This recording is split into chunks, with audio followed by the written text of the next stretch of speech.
November 19 വിശുദ്ധ Rafale കലിനോസ്കിയുടെ തിരുനാളിൽ ആഗോളസഭ.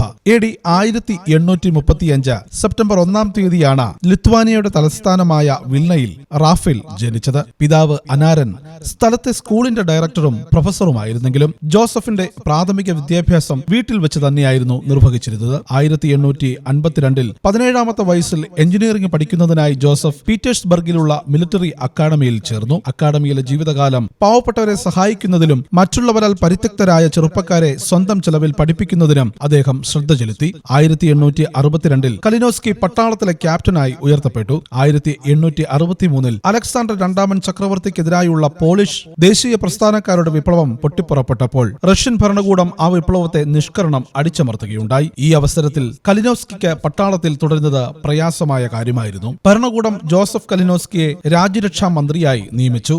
ആ വർഷം തന്നെ റഷ്യൻ പട്ടാളം അദ്ദേഹത്തെ അറസ്റ്റ് ചെയ്യുകയും വിപ്ലവത്തെ അനുകൂലിച്ചതിന് വധശിക്ഷയ്ക്ക് വിധിക്കുകയും ചെയ്തു. എങ്കിലും അദ്ദേഹത്തിന്റെ കുടുംബക്കാരുടെ അപേക്ഷയും അദ്ദേഹത്തിന്റെ ജീവിത നിലവാരവും കണക്കിലെടുത്ത് വധശിക്ഷയിൽ ഇളവ് വരുത്തി 10 വർഷത്തെ നിർബന്ധിത ജോലിക്കായി സൈബീരിയയിലേക്ക് അയച്ചു. പലപ്പോഴും അതിശൈത്യം അനുഭവിച്ചിരുന്ന സൈബീരിയയിലെ ജീവിതകാലത്ത് പ്രാർത്ഥനയും ദൈവാശ്രയവുമായിരുന്നു അദ്ദേഹത്തിന് കരുത്തു നൽകിയിരുന്നത്. 1877 ജൂലൈ 15 ഓസ്ട്രിയയിലെ ഗ്രാസിലുള്ള നിഷ്പാദക കർമ്മല സഭയുടെ നവസന്യാസി ഭവനത്തിൽ അദ്ദേഹം ചേർന്നു. റാഫേൽ എന്ന പേരും സ്വീകരിച്ചു. 1881 ആഘോഷമായ വ്രതവാഗ്ദാനം നടത്തിയ അദ്ദേഹം പോളണ്ടിലെ സേർണ എന്ന സ്ഥലത്ത് വെച്ച് 1882 ജനുവരി 15 തീയതി വൈദിക പട്ടം സ്വീകരിച്ചു. അടുത്ത വർഷം തന്നെ അദ്ദേഹത്തെ സേർണയിലെ സുപ്പീരിയറായി നിയമിച്ചു. സന്യാസ ജീവിതവും വൈദിക ജീവിതവും താറുമാറായി കിടന്ന സാഹചര്യത്തിൽ ഫാദർ റാഫേൽ കലിനോസ്കി പോളണ്ടിലെ കർമ്മലിത്ത മഠങ്ങൾ സന്ദർശിച്ച് വിശുദ്ധ അമ്മ ത്രേസ്യയുടെ ജീവിത ചൈതന്യം പുനർജീവിപ്പിക്കുവാൻ ശ്രമിച്ചു. പരിപൂർണരാകുന്നതിനുള്ള സഹായമായി അദ്ദേഹം നിർദ്ദേശിച്ചിരുന്നത് മുടങ്ങാതെയുള്ള വിശുദ്ധ ഗ്രന്ഥ പാരായണവും